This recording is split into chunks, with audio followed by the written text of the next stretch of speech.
Broadcast is now starting. All attendees are in listen-only mode.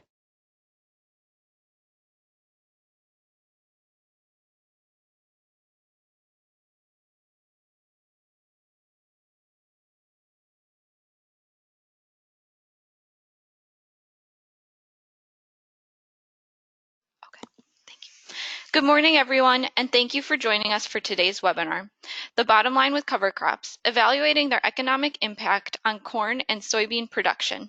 My name is Julia Freuk. I'm the project coordinator here at the Partnership for Ag Resource Management and will be hosting the webinar this morning. We are joined today by Ashley Brucker, Ohio Agriculture Stewardship Manager at American Farmland Trust, who will provide a brief introduction on the Great Lakes Conservation Connect partnership. I'm also pleased to welcome our guest speaker, Dr. Rob Myers, Regional Director of Extension Programs for the USDA-NIFA North Central Region Sustainable Agriculture Research and Education Program. Before we begin, I will go over some brief logistics. Please remember to submit questions for Dr. Myers on the GoToWebinar panel during his presentation. I will moderate the questions for approximately 10 minutes after the presentation. You will receive an email in the next few days with the webinar recording and link to the webinar evaluation. The recording will also be available on partnershipfarm.org and YouTube. By attending today's webinar, you are eligible for 1.5 CCA continuing education units, 1 for soil and water management, and 0.5 for crop management. You must be present for the entire webinar to receive those points. If you submitted your CCA number at registration and are watching the webinar live, no further action is required to submit your CEUs. If you are watching this on demand at a later date, please be sure to watch the entire presentation through the GoToWebinar platform and not YouTube to receive credit. If you watch the webinar recording more than 2 weeks after the original broadcast, please email julia@partnershipfarm.org your CCA number to ensure your credits are submitted. Please note that credits often take a few weeks to appear in your account. If it has been more than 4 weeks, please contact my email. And now, with the logistics taken care of, I will provide a quick introduction to the Great Lakes Conservation Connect project. Great Lakes Conservation Connect is a collaborative partnership of conservation agencies focused on engaging both women, non-operator landowners, and farmer tenants to work together to increase conservation practices on their land. Why women? Because we have a successful model to engage them, and research shows they are interested. We'll hear more about that in a minute. Really, we're starting with women, but much of what we're learning applies to all non-farming landowners. A key component to our goal is increased communication between the farmer and landowner to enable leasing structures that make it easier for farmers to try new practices. PARM's role in the project is to engage ag retailers to provide resources to their clientele to help integrate beneficial practices on rented lands. The benefits of talking with your customers includes selling additional products and services on rented lands, and with extended lease terms, you can secure your clientele for a longer period. We have created a brochure for ag retailers as a handout for their customers. Order several now for free and pass them out at your next grower meeting. Contact Julia at partnershipfarm.org to order. Lastly, to access additional information, visit the Farmland Information Center. And now I'd like to turn it over to Ashley Brucker, who will provide an introduction on American Farmland Trust's role in Great Lakes Conservation Connect. Great, thanks, Julia. So very briefly, if you haven't heard of American Farmland Trust, we are a national nonprofit organization that was founded in 1980 with the mission to protect farmland. Currently, we have over 100 staff distributed between our headquarters in Washington, D.C. and 6 regional offices across the country. And we maintain that holistic vision of farmland protection, although it has evolved into 3 prongs. The first is a focus on protecting the land itself, keeping it as farm and ranch land, so protecting it from threats such as urban sprawl. Second, we focus on the management and maintaining healthy land by promoting sound farming practices. And third is a focus on keeping farmers on the land and providing a pipeline to move young farmers onto farmland. Next slide. As Julia mentioned, this is a large project with multiple partners. AFT's role has been to lead the project and coordinate all of the partners. We are funded by the Great Lakes Protection Fund. And in a nutshell, we're testing ideas to try to get more conservation on rented farmland. We have identified 3 target audiences: the women landowners, farmers, and retailers. Now, we as ag professionals have always focused on reaching out to the grain farmer or the livestock farmer, a role that traditionally has been held by men. And as I've said, we will continue that outreach. But today, more and more women are finding themselves in a leadership position on the farm, and they need access to the resources available to them. So for a minute, I'm going to focus on what we are doing with women landowners, as that is a unique model. Next slide. This model was developed after conservation professionals noticed that although women were interested in land stewardship, health, and legacy, very few were actually pursuing any financial or technical assistance. The Conservation Learning Circle, initially designed, tested, and refined by the Women, Food, and Ag Network, is a model that is peer-to-peer learning that acknowledges these women as integral parts in the decision-making processes on their land. Participants are primarily women who are non-operating landowners, but we do have some women involved who are actively farming. Conservation staff participate in the discussion. There's no hierarchy or front of the room lectures, and the first part of the day is typically women only. The women are encouraged to discuss their experiences in ag and conservation. We also hold discussions with resource professionals on specific conservation topics, and in the afternoon, we arrange a visit out to a farm to see those practices implemented in the field. Next slide. AFT has facilitated close to 100 learning circles at this point across the Midwest, offering the opportunity to speak with hundreds of women landowners about conservation and land stewardship. Consistently, we get these impressions that the women are very interested in learning more about their land. They're just not sure how. They're also really interested in technical details. We just need to tone down our jargon a little bit. They trust their farmers and consider them the expert in farming. And I do hear a concern frequently about quote unquote all the chemicals, but it's not that anyone's necessarily looking to go all organic on all of their acres. What they're really looking for is just information on the purpose of the various inputs, and they're interested in helping their farmers be the most efficient they can be. Many of them have never considered changing their lease terms to accommodate conservation, but they are not opposed to it. Above all, they do care about the land and they feel a responsibility to manage it well. And this is great for farmers who rent land. If a farmer wants to implement conservation to improve the land, odds are your landowner is willing to help. Next slide. So AFT has been conducting a survey of these non-operating landowners. It's in progress. Some states are completed, and so far the data is confirming those impressions I just mentioned, and actually across all gender, or across both genders. The bottom line is that landowners trust their farmers and they're interested in soil and water quality, and they indicate that they are comfortable changing lease terms to accommodate conservation. We're also finding that the majority of leases are verbal agreements that are renewed annually, but they are on a 15 to 17 year basis with the same farmer. So renewing annually across 15 to 17 years, although that average does vary from state to state. And that's all I have. Thank you. Thank you, Ashley. Now, before we begin the presentation, I have a few brief PARM announcements. Our next webinar in our regular PARM webinar series will air in late January, topic and date to be determined. Look for announcements in your email on Facebook and Twitter. And remember, we take into consideration your suggestions for webinar topics, so be sure to fill out our evaluation form after the webinar. Today's webinar is sponsored by Purdue University's Center for Food and Agricultural Business.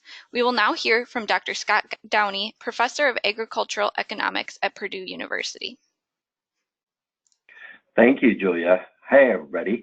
I'm excited to spend time today with you talking about a partnership that we have here at Purdue Center for Food and Agricultural Business with the Agricultural Retailers Association and Arizona State University. It's called the ARA Management Academy. It's a great opportunity not only to get someplace warm in January, but to learn and develop some skills. Our program is a 3-day program that starts Tuesday, January 28th.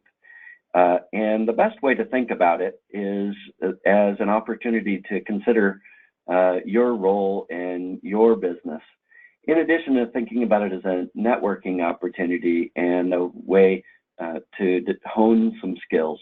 So we talked about several things during the program. We begin with Professor Alan Gray, my colleague here at Purdue, who is renowned for his understanding of business strategy and spends the morning with us talking about some of the ways that we can organize our thinking about our businesses. Doug Olson will join us to talk about service. Dr. Mark Manfredo from Arizona State will talk about how we think about profitability. And we have a couple of other sessions that we call special sessions throughout that I think are fun, and I'll leave those to stand on their own. Suzanne Peterson joins us. She has proven to be one of the most popular instructors on people and leadership and communicating in relationships. And then I get an opportunity to be part of this as well with what we call a living case. I teach sales and marketing, and we'll have a chance to talk about how we think about large farmers today through a process we call discovery. And in addition to talking about this conceptually, we bring a couple of very fascinating farmers who work in Arizona and grow in Arizona. And this has proven also to be one of the highlights of the time together. I spend my time talking about how selling has evolved, really taking a big picture view over the last 100 years, but also looking forward and saying, how are our interactions with others changing? We talk about discovery as a tool for understanding other people's businesses and thinking how we connect with those other people in the most effective and efficient ways. As I focus on sales, one of the things I find and often will discuss is how long it takes to form a relationship. And I talk with people about how if we think about our own relationships in our own lives, some of those form very quickly.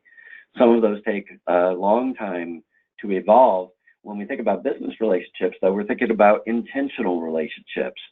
And we think about what it takes to develop trust within those intentional business relationships, and whether those are internal or external. One of the most important focuses of developing relationships is thinking about somebody else. And so we spend some time together working on tools to help us better understand others more effectively. And then also in business relationships, we think about the exchange of value within those relationships. And so we spend time also talking about how that value gets created and is viewed by others within those relationships. So I'm passionate about these topics. As a behaviorist, I've spent most of my career thinking about how people make decisions and how these relationships develop, and I'm excited to be able to share that with you. For more information, you can contact Betty Jones Bliss at bettyso@purdue.edu, or you can come to agribusiness.purdue.edu, or just Google Center for Food and Agricultural Business at Purdue University and go to our seminars and events pages, and we can provide you with more information about that there. Hope everybody enjoys the webinar. Thanks so much for this opportunity. Thank you, Scott, and to all Purdue University Center for Food and Agricultural Business for being our sponsor today. And now we'll get the presentation started with Dr. Rob Myers, Regional Director of Extension Programs for the USDA-NIFA North Central Region Sustainable Agriculture Research and Education Program.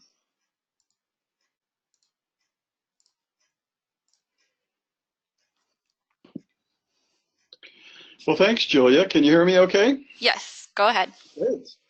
Well, happy to be here with you this morning. Thanks to everybody for tuning in for this webinar. So I will be talking about what we have learned up to date on cover crop economics, particularly in the context of corn and soybean production, although I think many of the principles we'll talk about would apply to other crops as well. Let me get my clicker going here. So the first thing I wanted to point out is the information I'll be sharing today was developed through a report that I authored with some co-authors, Alan Weber and Sammy Telleton. This was a national report through the SARE program. If you're not familiar with SARE, the Sustainable Ag Research and Education Program is a $37 million USDA program that provides a variety of grant programs to both farmers as well as universities and nonprofit organizations. And then we also have a strong outreach arm that does a variety of publications, both bulletins, books, fact sheets, you name it. So since we had funded so many projects on cover crops, close to 1,000 projects we funded through SARE on cover crops to date over the last 30 years, we thought it was important to take a look at what we could learn about cover crop economics from things we had funded, including a national survey that we did in conjunction with the Conservation Technology Information Center, which is based in Purdue. So part of the data I'll be sharing with you today comes from that national survey, 5 years of yield and other data. I wanted to mention that this 24-page publication is available free to read either online, or you can order print copies either single or in bulk for free if you wanted to share those at a meeting. So with that, let's go ahead and dive into this further. So when we think about cover crop economics, usually for most people, it starts with just the cost of planting the cover crop, which of course is principally the cost of seed, but also the cost of taking some sort of equipment out there and getting that cover crop seed planted. So from our national survey, when we asked farmers about this, several hundred farmers, we found that they were typically spending anywhere from $10 to $40 an acre. If they were maybe just using something like cereal rye or radishes, they might be on the lower end of that range, depending on how much seed they were putting out. If they were using a complex mix of cover crops, particularly including legume seed, which tends to be more expensive, they'd be higher. And as you'd expect, large farms tended to pay less money per acre than maybe a small vegetable farm, where if you've just got a couple acres, your goal is to get the absolute best performance from a mix of cover crops that you can, as opposed to keeping that seed cost down. The cost of planting the seed really varies a lot too. We found a median cost of $12 an acre, but we had people paying as much as $18 if they were having it flown on an aerial application. Others with aerial application are paying less. Some pay an even lower amount if they're hiring it done through their fertilizer company, because it can be relatively inexpensive to run a bulk fertilizer spreader over a field broadcasting cover crop seed. And of course, the majority of farmers are doing their own seeding of cover crops. Some are using a grain drill or a row crop planter, but others are getting that seed out at the same time they're doing another operation. We have farmers that spread seed with their combine, for example, or they may be doing a vertical tillage operation in the fall with a spreader attached to that with the cover crop seed. So the cost can, of course, vary with that planting. And then for some farmers, they have a cost to terminate the cover crop. Maybe they're making a special trip across the field to spray it or to roll it with a roller crimper, or on smaller operations, they might be mowing it or tilling it. But the majority of farmers we found were actually just killing the cover crop as part of their normal spring burn down application, when they would spray the field before planting the corn or soybeans to kill any winter annual weeds that occurred.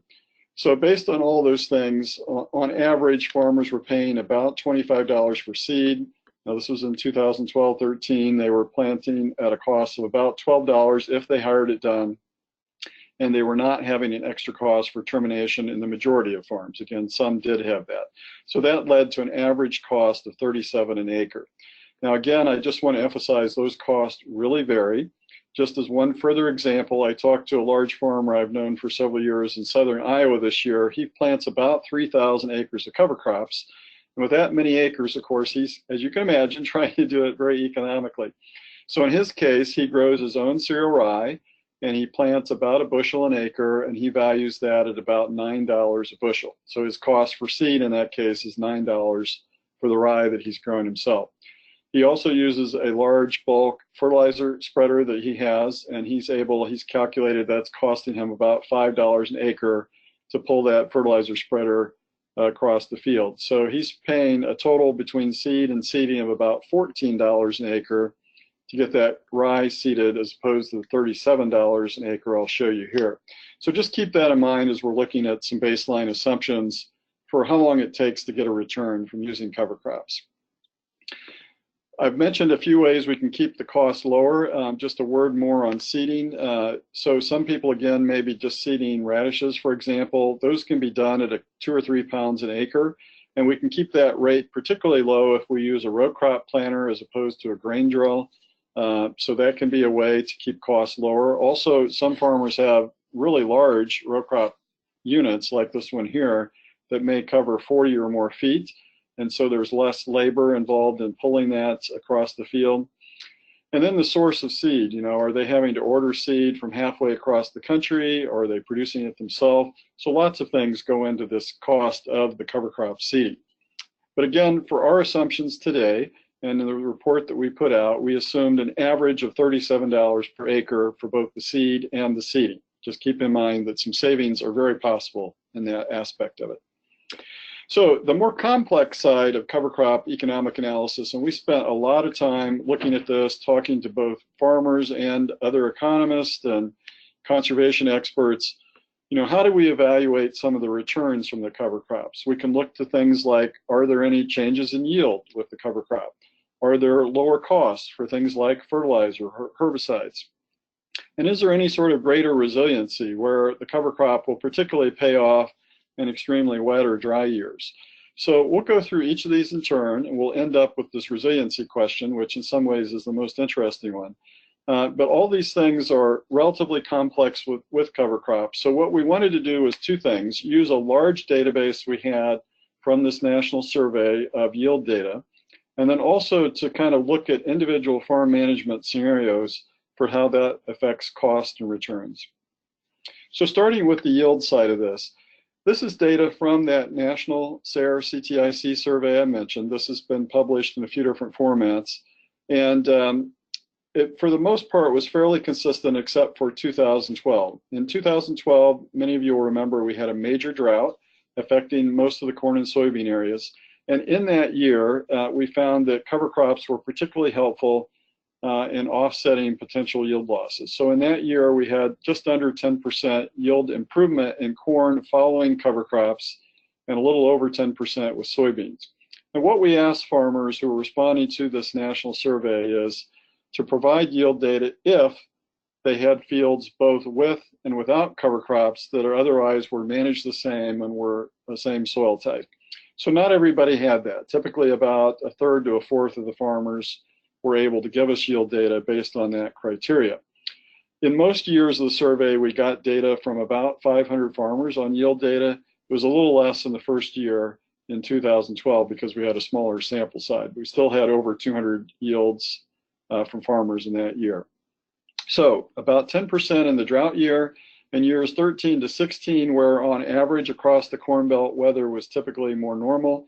You can see that corn yields were typically in the 2 to 3% range, a little less in 2016, soybeans in that 3 to 4% range. Now this is on average, and we've known this data for a while. What we really wanted to do is look into it a little bit more and ask what happens over time.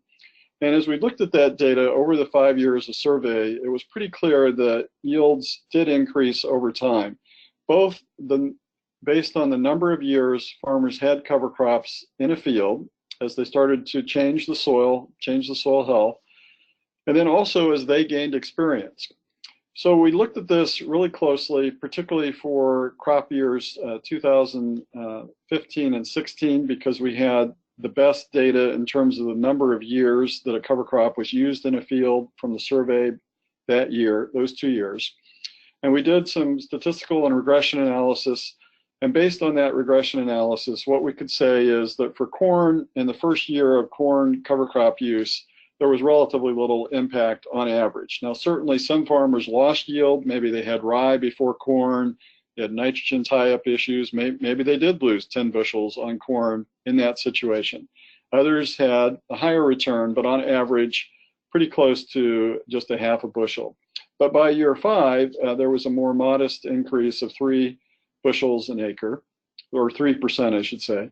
With soybeans, the change was a little more significant. We more quickly saw a response to soybeans with 2% in the first year and up to 5% by the 5th year. Now again, this is average. We would have had individual farmers with soybeans and corn losing yield after the first year of cover crop use or even subsequent years, but also farmers with bigger increases. So these are averages of about 500 farmers' yield data.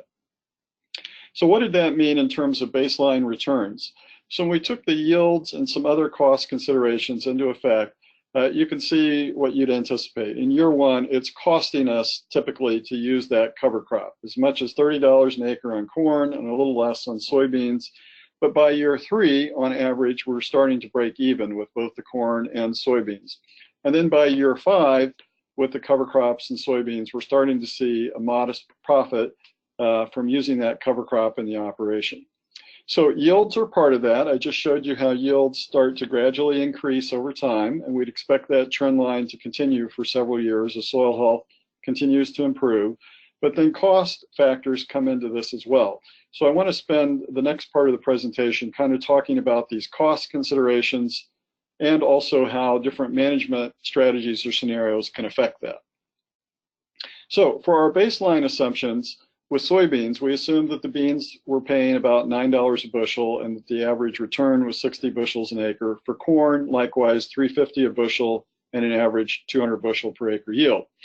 For both of those crops, we assumed some very minor savings, $2 an acre for reduced expenses in erosion repair, where we've got some erosion gullies and we're taking out either a piece of tillage equipment or a bobcat to repair that.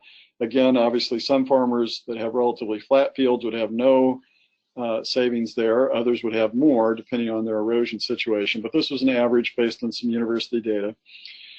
For fertility and weeds, we've had a slight savings we factored in. Nothing in year 1, but by year 3, based on data we had from the surveys and looking at other farmer case examples, a very modest savings of about $10 per acre in weed control cost as cover crops were used over a multi-year period.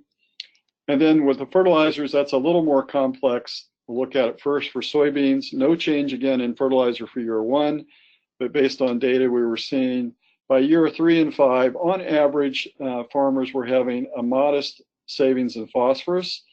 In soybeans, that would typically be about 15 pounds reduction in year 3 and 20 by year 5 at 42 cents a pound. Now again, this is an average. Some farmers will have no change in phosphorus, others might have a bigger change. But this kind of comes back to mycorrhizal fungi, and I'll talk more about that in a minute.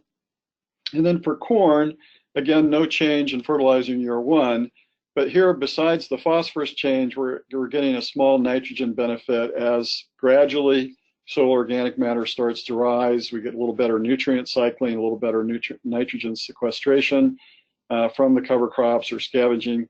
So very modest savings in nitrogen of 15 pounds by year 3 and 30 by year 5. Now, I just want to emphasize these numbers vary widely for individual farmers. We have lots of farmers that make no change in their fertilizer even after multiple years of cover crop use, and we have other farmers that make much larger changes. They may be cutting their nitrogen back by 40 or 50 pounds an acre after several years of use. But this is just kind of providing a typical scenario so that farmers can kind of think about how this might work for them. So what this means, just to show you the same table I showed you earlier, is just that year 1, we're still having a loss. So here's the conundrum with cover crops and economics. You may have been in a meeting with the cover crop economics where they say, well, you know, it's hard to get farmers to do this. Maybe they're just leasing ground for a year. We just heard from a previous speaker that even though they may have that land they're leasing on an annual basis for 15 years, it's still an annual lease. So is it worth doing this annual investment? So I think we need to communicate about this a little differently. One thing we can say is that with other management practices we do with crops, we do have things that we do on a multi-year timeline. Liming fields is a very common example throughout the Corn Belt where we're putting on lime, not expecting it to pay off in year 1. Most economic analyses of lime applications show that it takes 2 or sometimes 3 years for that practice to pay for itself.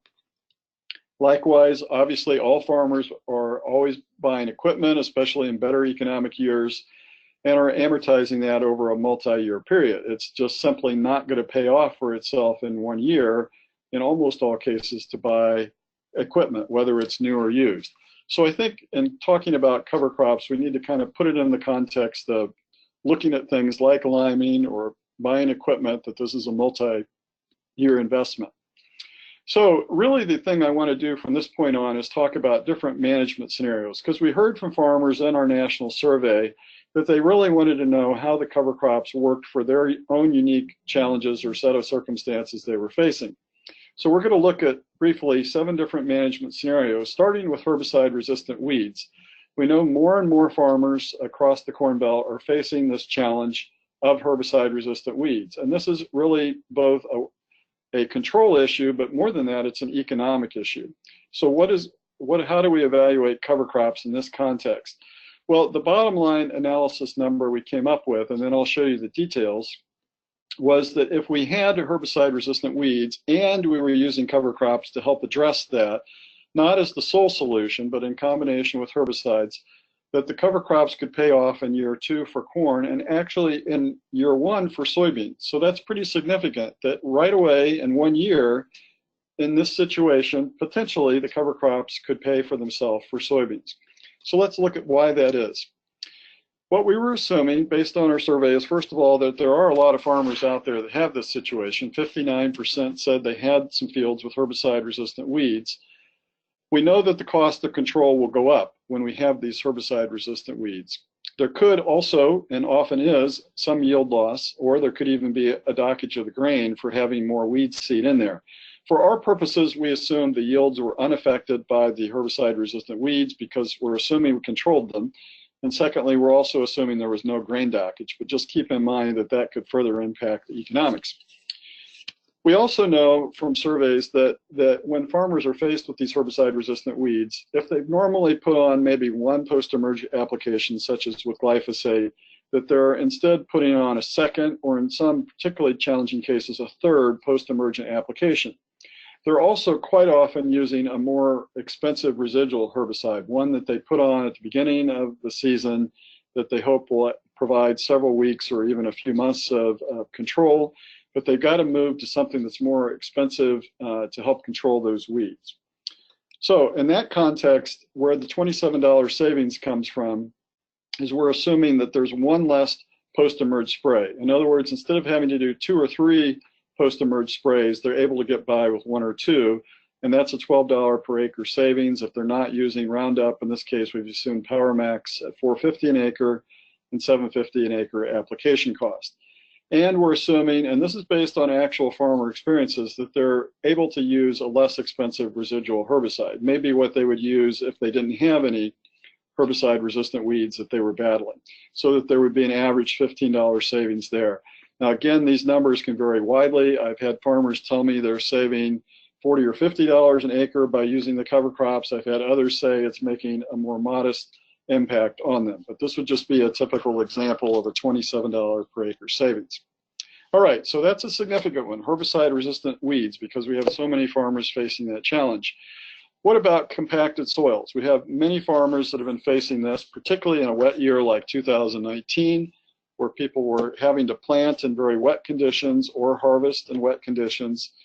And so then you've got areas that have been compacted that are going to have lower yields unless you do something about that.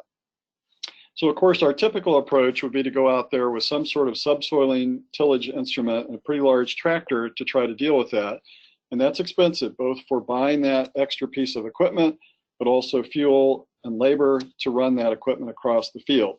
In fact, University of Minnesota shows that cost about $15 an acre. We looked at some Ohio State University data over a several-year period comparing subsoiling with cover crops for managing compaction from a 20-ton grain cart. And they found that the cover crops could do just as good a job, if not a better job, controlling or eliminating the compaction compared to the subsoiling. So based on a very simple approach, just removing that subsoiling patch on an annual basis, that would save $15 an acre. Now, some farmers subsoil only every 2 or 3 years, so that would be a factor. But if we assumed we had to do that annually, then that would help the soybeans pay off in year 2 as well as the corn. Okay, what about fertility costs? We do sometimes hear farmers say that they're able to adjust fertilizers above and beyond what I indicated in the baseline assumptions, or maybe they've got manure that they're applying and trying to get extra value of by having the cover crop help capture those nutrients. So we wanted to look at this scenario a little more. Again, not all farmers will be looking at cover crops in the context of optimizing fertility, but it does come into play, including for organic farmers. So assuming there are field situations where the cover crops can help with fertility, the cover crops we found could break even in year 2 for corn, but would still take a 3-year payoff for soybeans, just because we were assuming the savings would not be that significant. And what we assume for our purposes is that there might be a little extra phosphorus savings and a slight benefit for potassium if you were really trying to manage for fertility with your cover crops. So only about a $7 acres per savings on the soybeans, but more of a savings on corn because of that potential for nitrogen impact by using legumes. Now, this would typically require delaying corn planting a little bit, and we do find some farmers do that with their cover crops. They may delay corn planting for 2-3 weeks. If they're an organic corn farmer, they may delay that planting compared to conventional corn by 4 to 6 weeks to get extra legume growth and get more nitrogen fixation. So that 40 pounds of nitrogen would maybe be for a conventional farmer that was optimizing their nitrogen sequestration. An organic farmer might have even more savings. They might be able to get 80 or even 100 pounds of nitrogen from that legume cover crop, assuming they delayed corn planting, but that in turn would have some extra economic impact from possibly lower yield. So we assumed a scenario where there wasn't an impact on the corn yield from a slight delay in planting, but getting some modest nitrogen fixation. All right, scenario number 4, converting to no-till. We're finding more and more farmers that are adopting cover crops are making other changes in their management besides just herbicides and fertility. They often are saying, you know, I think this is going to allow me to more effectively move to a no-till approach. And interestingly, we've known for years that many farmers that do switch to no-till from conventional have a slight yield dip that they have to deal with for the first few years of no-tilling, maybe because of compaction or other factors. We found from data we could get, and it's limited, so we need more research on this, that it appears you can make that conversion to no-till with a cover crop without taking that yield hit if you're doing things correctly. And so that led to a savings of about $24 an acre, where the cover crops could pay off in year 2 for corn and actually even pay off in year 1 for soybeans. So let's look at that a little more closely. Again, we're assuming that the cover crop helps avoid a yield dip. That wouldn't always be the case, but we're seeing lots of cases where that has happened. So maybe we plant cereal rye. The next spring, for the first time, we no-till plant the soybeans into that. Then we keep with cover crops and gradually add corn in the rotation. And in doing that, the cover crops help reduce the impacts of potential compaction. We get a little better nutrient availability, and we know we get better rainfall infiltration when we combine those cover crops with the no-till. So all those things seem to help smooth that transition to no-till. And then we benefit from the savings in no-till of not having those extra tillage operations. So for example, if we're eliminating a fall chisel operation, save $11 per acre there, not having those seedbed preparation passes in the spring, such as with a field cultivator, about another $12 an acre there. So that's where that $24 savings comes from under this scenario. Again, that would really vary on individual farms. Okay, just moving along, looking at grazing of cover crops. This is one of the most commonly cited scenarios that farmers can actually do quite well economically with cover crops. So we wanted to take a little more detailed look at this. Some other groups have started to look at this, like Practical Farmers of Iowa has some good data on grazing cover crops and economic impacts. There's 2 ways in general you can look at grazing cover crops. You can look at the rate of gain of the livestock, such as the cattle in this case. How many pounds of gain are they making per day, and how many days does that occur for? That's pretty variable when you look at cover crops. How long are they going to be out there grazing in the fall and or the spring? Or also you can look at the hay replacement value. So I work with an ag economist, Alan Weber, who also farms part-time and grazes cattle himself on cover crops, and he chose to use the hay replacement value approach. I'll show you the details of that, but the bottom line result was his model showed a return of about $49 an acre from the grazing on average, and that would allow the cover crops to pay off in year one if you already had some portable electric fencing and if you had access to water. Now, if you had to pay to install water access or buy new fencing, then that would obviously delay those returns. Maybe it would take 2 or possibly even 3 years to pay off in that scenario. So how does this hay replacement model work? So the assumptions were that the cereal rye would generate about 1,500 pounds of dry matter per acre. That's a pretty modest production. It certainly could be more in some situations. And he assumed that half of that rye biomass would be actually used, and the other half would be lost due to hoof action and just selective grazing. So we're actually using about 750 pounds of dry matter from the rye per acre. He also calculated that that would replace the equivalent of 10,093 pounds of hay, based on the fact that he assumed 78% of the hay would actually be utilized, the rest would be wastage, and that the hay was 88% dry weight. So if you take that 10,093 times 78% and then times 88% dry weight, you'll get 750 pounds. He valued that hay at $80 a ton, and he assumed an extra savings of $5.50 per acre from reduced machinery, fuel, and labor from not having to haul the hay. So that's where he came up with that $49 an acre savings from doing the grazing of cover crops, again, which helped it pay off in year one. But just a reminder, we're assuming that the farmer already has some portable electric fencing and that they have water available. All right, just moving on to the last couple of scenarios, I wanted to talk for a moment about incentive payments. We all know that there's incentive payments out there, but when you really look at this, it's something that more farmers for sure should be considering. So the biggest single program impacting cover crop acres is the NRCS Environmental Quality Incentives Program. That's typically normally a 3-year contract. The level of payment is set at the state level, so I've shown just a few examples of different state rates. The majority of states have a payment rate of at least $50 an acre for a single species of cover crop. Then if you use 2 or more species, you get a higher payment rate. You can see some examples of that here, typically another $5, $6 an acre. If you have other circumstances, maybe you're an organic farmer or a beginning farmer or a socially disadvantaged farmer, then you can get an even higher rate. But let's just look at that basic rate. You can see that all of these states have at least a $34 payment, and I think when I looked through all 50 states, that was the minimum, was around $34. Again, the majority of states are $50 or more per acre. What we found in our analysis, if you were getting at least $32 an acre, that cover crops paid off in year one. So in other words, in every US state, based on the NRCS cost share rates for a single species, it pays for itself if you can sign up for that 3-year contract right away in year one. And that's what it's intended to do. It's designed to help provide a transition as the soil health kicks in, that the farmer can get those costs offset, and then hopefully by year 3, the cover crop is at least breaking even, if not paying for itself. So I want to just emphasize, I think more farmers should be looking at this, and I would also point out if they can get $50 or more an acre, that they can actually, in a lot of cases, net a positive return, and in the era of low crop prices, that may be particularly attractive.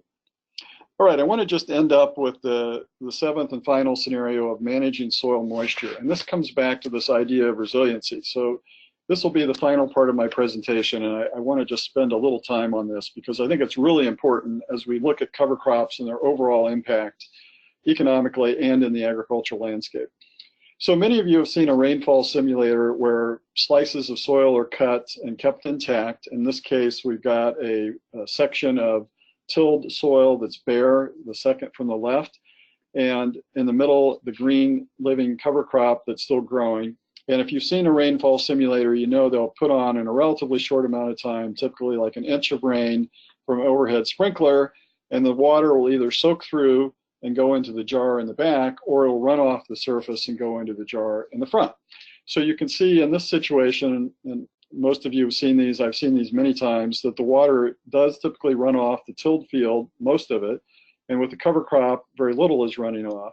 If we flip those 2 trays over, the bare soil with the rain gauge in it and the one with the green growing cover crop next to it, this is what we see flipping the soil over. So the tilled soil is in the front, and that inch of rain has not soaked through at all. The first time I saw that several years ago, it sort of blew me away because I'd done tilled fields, I'd done no-till fields, I'd done cover crop and not cover crop, and I'd never really thought that much about the rainfall infiltration. But look at the cover crop soil in the back. There, because we've got macropores, better soil structure, that water is quickly infiltrating through and getting deeper into the root zone as opposed to running off the surface where we get no advantage from it at all. Another way to look at this, taking a cover crop field on the left and a tilled field on the right, and then taking a slice through that soil, just a depiction of that would be, of course, when we till it, we get something that's more uniform, but we're also destroying those macropores that we would otherwise have in a no-till cover crop situation.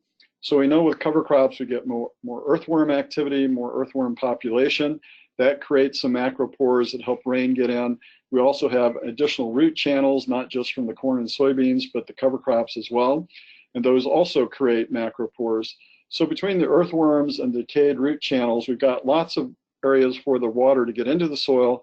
We also have better aggregate soil structure, so we've got better capacity to hold the water and for it to distribute and percolate down through the root zone. So that really helps in a dry year, obviously. We have other things that can help in a dry year, like the mulch layer that we can sometimes get from cover crops, whether they're rolled or not, maybe just being knocked down from the planter. Mycorrhizal fungi, I briefly alluded to earlier. The more we learn about these organisms, the more amazed I am at what they do for us in the soil.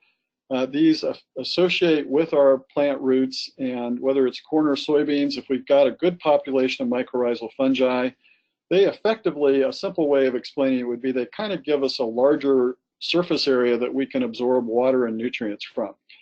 And those fungi and even some bacteria are exchanging nutrients with the crop roots in return for the carbohydrate exudates that the corn and other roots are providing back to the microbes like the fungi. So there's this exchange going on between the crop and these organisms like the mycorrhizal fungi.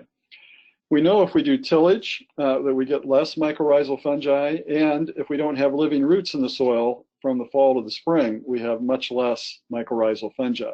So the combination of cover crops with reduced tillage can really help increase the population of those organisms, which helps us in a dry year. We also see that we may have deeper rooting from some cover crops.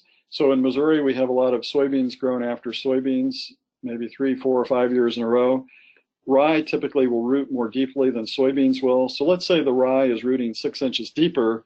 It will then create some root channels that the cover crop can go a little, that the soybeans can go a little deeper and then get access to more water and nutrients that following year. So lots of reasons kick into play, and I haven't even mentioned all of them, that could affect water in the soil during a dry year. So we found from our analysis based on actual yield data that we could have a savings of $58 per acre, or extra return, I should say, on corn and $65 on soybeans based on those 200 farms of yield data that we had. And obviously that allows the cover crops to pay off in year one in a drought year.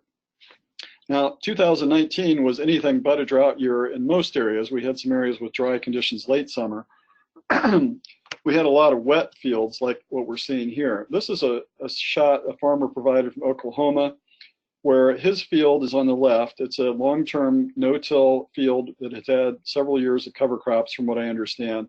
The field on the right side of the road is the same soil type, but conventionally tilled and no cover crop. And you can imagine which field is going to be able to be planted earlier, right? It's the one on the left, because the water has infiltrated for the reasons I just described.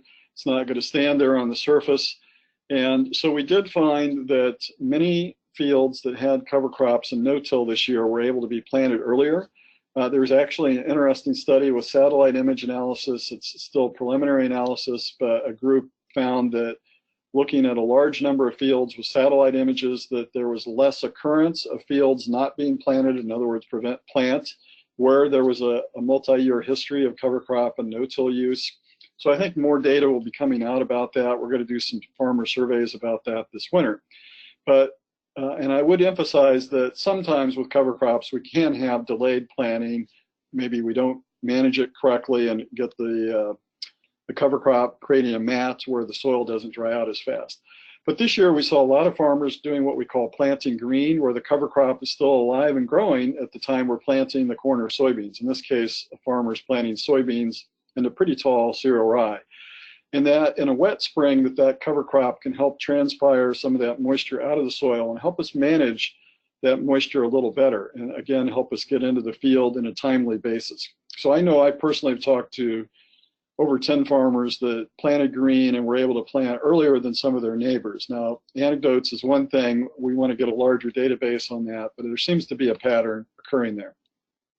So just to wrap up the presentation, we feel that there were 3 key takeaways from our efforts to do this analysis, and we did have a pretty large peer group providing input to us on this analysis. That first of all, that doing cover crop profitability analysis really is done best from a holistic perspective. And the bottom line is we're trying to evaluate how we're gaining efficiency as we're making soil health improvements. So it's not just an impact on yield, but are we able to get more efficient with some of the inputs we're putting in, such as tillage or herbicides or fertility, and then gain some better economies because of that. We also need to be communicating, those of us working with farmers, so those of you that are ag retailers talking to your farmer clients, that this is not just a one-year investment, unlike maybe putting on a fertilizer or a fungicide. That this really needs to be looked at as a multi-year timeline. Earlier I gave the examples of lime or equipment. And if we do that, it's a lot easier to see how these cover crops really are going to pay for themselves over time. And once they start paying, I think that return will be there in most years we're using them.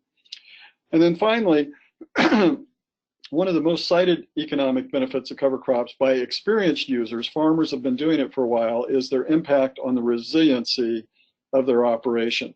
So we think about crop insurance, people go out and buy crop insurance knowing it may not pay off that year. In fact, they may buy it for 5 years in a row or 7 years in a row before they ever get a crop insurance payment. Now maybe their lenders require them to do that.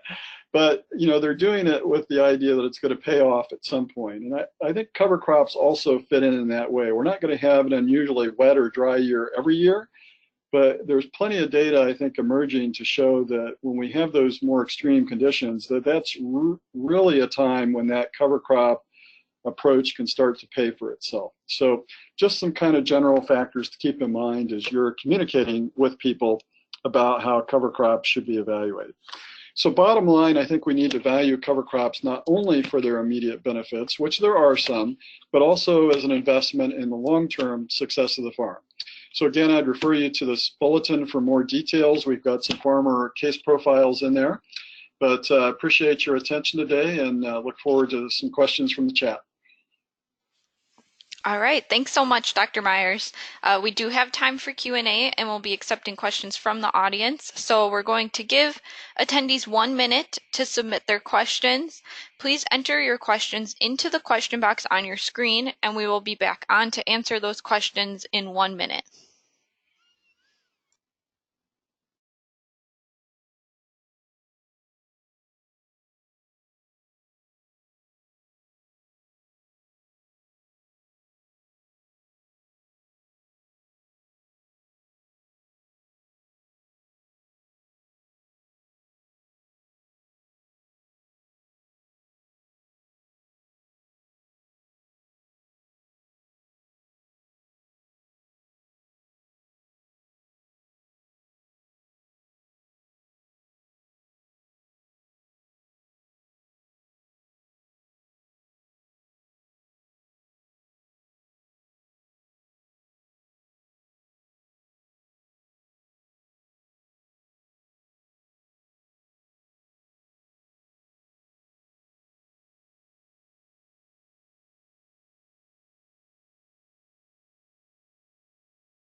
All right, thanks for sending in questions, everyone. As we're going, please feel free to keep sending them in for Dr. Myers. I'm sure he's happy to share his expertise with everybody.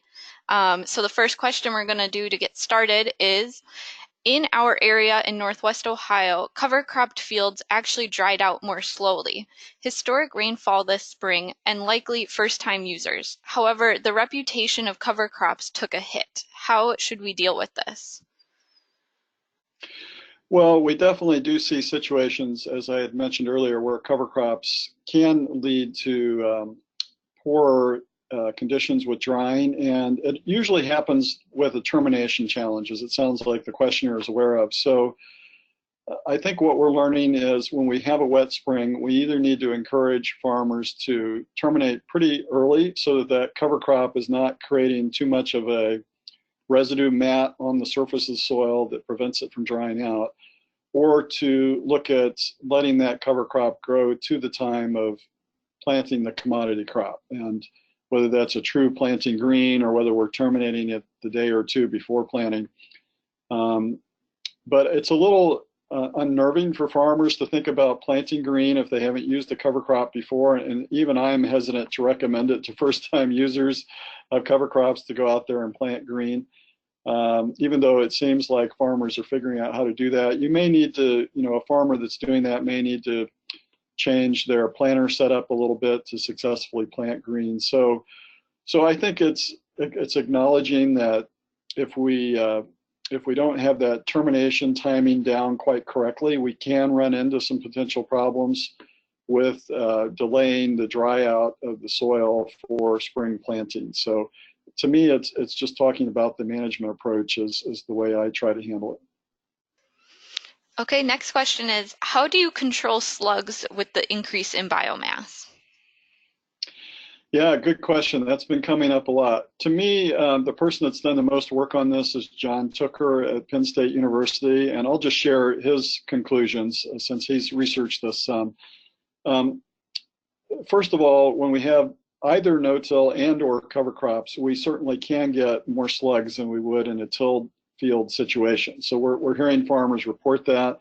It doesn't always happen. It seems to happen in a minority of cases, but it happens often enough that it's a real problem for some farmers. And sometimes it's a problem just in a part of the field, sometimes over a greater portion of it. What John Tooker says is we need to do a couple things.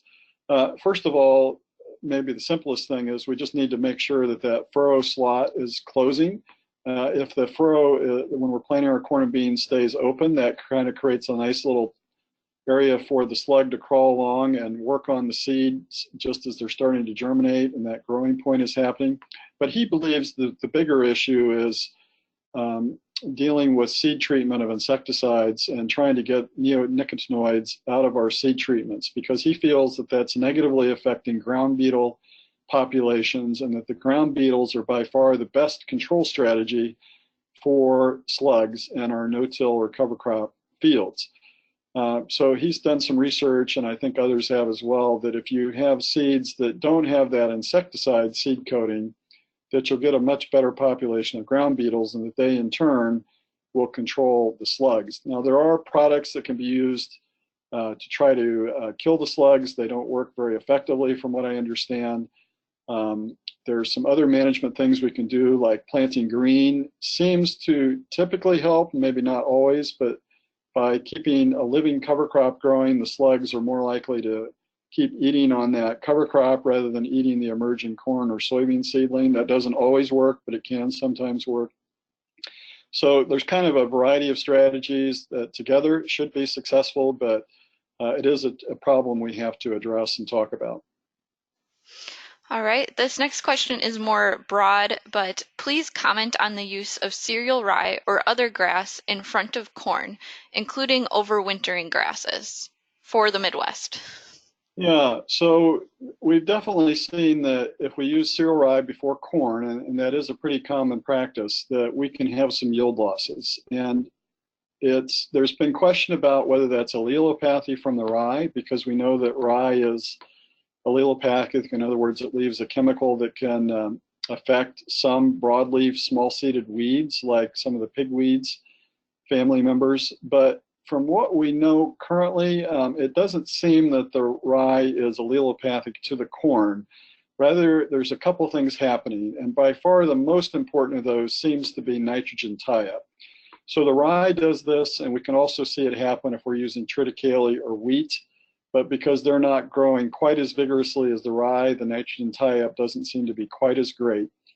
So here's what we can do with rye. We can terminate it early. When it's vegetative, the C to N ratio of the rye above ground material is much less than once it's already headed out. In other words, that rye that's headed out, started forming a grain head, will tie up more of the nitrogen. Plus there's more biomass and more root growth. So if we've got rye that's bigger, we're going to need to adjust our nitrogen fertilization strategy. Ideally, we'd put on some nitrogen with a 2x2 applicator and or an extra broadcast amount at the time of planting. If we don't have a 2x2 applicator, we can try to band some or place it otherwise near the row. But we may need an extra 30 or 40 pounds of nitrogen at the time of planting to help it overcome that rye tie-up. There's also some evidence that in some cases, I don't think this happens all the time, but there may be certain diseases that can move from the rye tissue that's decomposing, that's already been terminated, and jump onto the rye, or I'm sorry, the corn seedling. So there's a new major study being led out of Iowa State that's a multi-state project that's going to be looking at that to see how much that's occurring and what can be done to manage that. But here again, planting green may help by keeping the rye alive. It is not as likely to get a disease on it that will jump over to the corn seeding. Unlike when we kill it maybe 10 days before planting, that rye is decomposing, some pathogens are invading the decomposing rye tissue and then possibly affecting the corn seedling. So bottom line, we have to be careful with rye in particular and even other winter cereals before corn, that we either need to terminate them early or we need to adjust our nitrogen management to avoid those possible yield losses. Okay, next question is, are there ways that landowners can financially benefit from cover crops as well as farm operators? Yeah, so that's a good question. So with cash rent situations, right now we don't have too many mechanisms where the landowner is going to get a direct benefit unless they agree to a slightly different rental rate.